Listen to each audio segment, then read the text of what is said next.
L'expérience que nous allons présenter traite des stratégies d'apprentissage par imitation et émulation chez les chimpanzés et les enfants.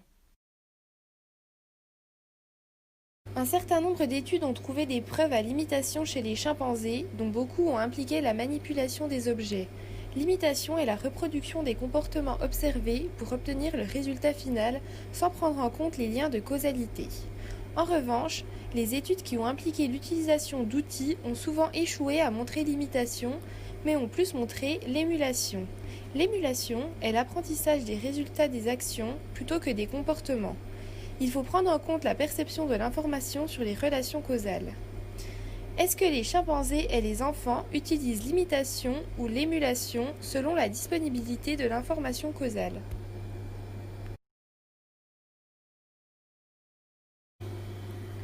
Cette expérience a été réalisée avec des chimpanzés provenant d'un refuge à Ngamba, en Ouganda. Les participants étaient 12 chimpanzés, mâles et femelles, de 2 à 6 ans.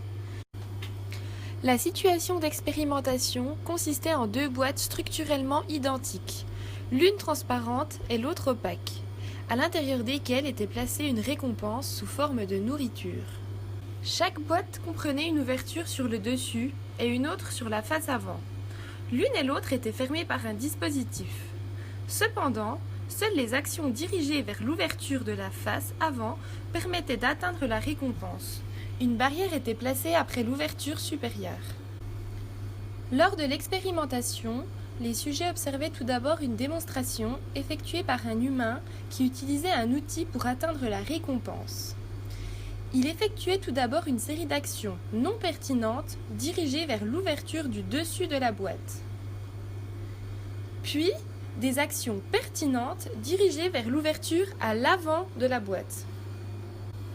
Il existait également 2 méthodes différentes possibles pour ouvrir chacune de ces 2 ouvertures.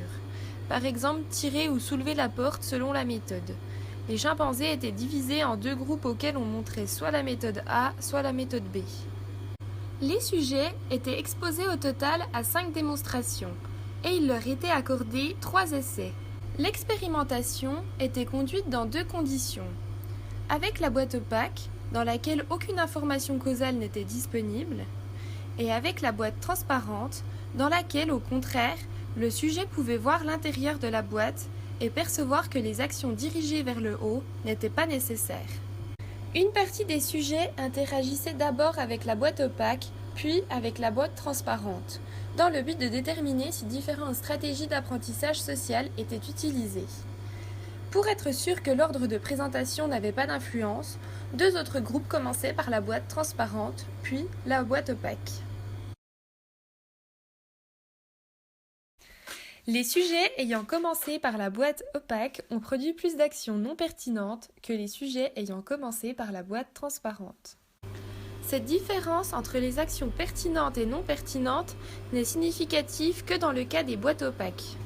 Ce graphique montre que les singes à qui on a montré la méthode 1 utilisent plus cette méthode que les autres. On remarque que les chimpanzés étant d'abord confrontés à la boîte opaque procèdent par imitation.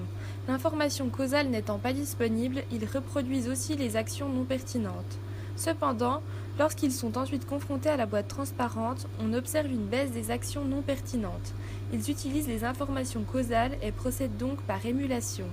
Dans la deuxième condition, lorsqu'ils sont d'abord confrontés à la boîte transparente puis à la boîte opaque, ils procèdent dans les 2 cas par émulation. Le rôle de l'information causale est alors important dans l'apprentissage social du chimpanzé. Ils sont capables de généraliser une information acquise à de nouvelles situations. Contrairement aux chimpanzés, les enfants ont tendance à recréer les actions qu'ils ont observées sans apparemment examiner l'efficacité causale de leur comportement. Dans les 2 conditions, ils préfèrent la stratégie d'imitation. Ce qui différencie principalement les enfants des chimpanzés, c'est la focalisation de la part des enfants sur les conventions culturelles, les résultats, les actions et les intentions du démonstrateur.